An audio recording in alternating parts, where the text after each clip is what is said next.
Anda ini kan sudah malang melintang di daerah konflik, bencana untuk memberikan misi atau bantuan kemanusiaan. Tapi pengalaman pertama Anda sebenarnya di mana? Pengalaman pertama saya itu di Tual, Maluku Tenggara. Apa yang terjadi waktu itu? Itu ada konflik horizontal antara pemeluk agama Kristen dan Islam. Itu pertama saya melihat bagaimana tenaga profesional terbelah ya. Baik TNI, dokter, perawat, pejabat terbelah.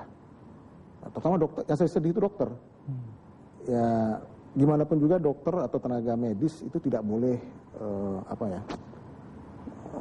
kalau ada orang tergeletak di depan Masa kita, dia harus ditanya dulu kan? Agamamu apa? Agamamu, Anda teroris atau bukan gitu kan?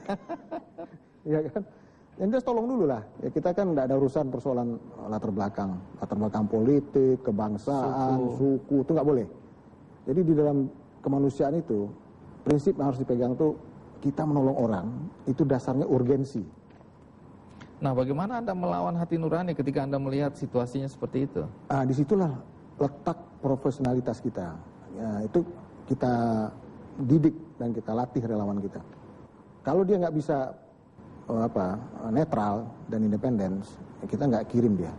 Jadi artinya waktu Anda juga ditugaskan ke daerah-daerah konflik di luar negeri, misalnya antara suku, Anda juga tidak membedakan ya, Anda tidak pro suku ini, pro suku itu. Misalnya saya kan masuk 2 kali ke Afghanistan. Masuk yang pertama itu sebelum Kandahar jatuh, itu 2001. Masuk yang kedua itu 2003. 2003 itu saat Amerika sudah kuasai ke Afghanistan. Ya, pada prinsipnya saya tolong rakyat Afghanistan, dan kemudian kalau memang tentara Amerika minta kita, ya tidak ada persoalan.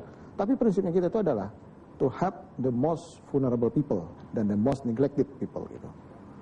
Nah, siapa yang lebih terabaikan dan siapa yang lebih menderita, itu yang kita tolong.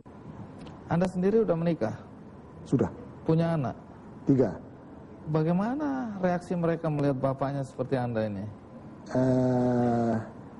Agak susah dibayangkan. Mereka pasti was-was ya? Pertama sekali pasti was-was. Mungkin lama-lama mungkin kebal gitu. Nah, bagaimana Anda meyakinkan keluarga bahwa ini panggilan jiwa Anda?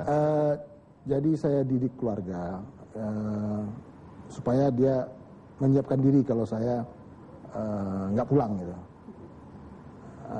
Sampai sejauh itu? Iya. Karena kita kan Medical Emergency Rescue Committee. Kita masuk dalam keadaan perang, dalam keadaan konflik. Bukan setelah konflik selesai gitu. Konflik selesai kita melakukan rehabilitasi. Tapi core organisasi kita tuh core emergency gitu. Tentu banyak di antara penonton di sini atau di rumah, anak-anak muda misalnya, atau mereka yang merasa mulai terpanggil sebagai pemula untuk jadi relawan. Nasihat Anda apa untuk mereka? Jadi pertama, jadi gini, ada relawan medis, ada relawan non-medis. Untuk relawan medis ini kita berikan pengetahuan mengenai basic life support gitu ya, bantuan dasar hidup, kemudian bagaimana menghandle situasi-situasi emergensi.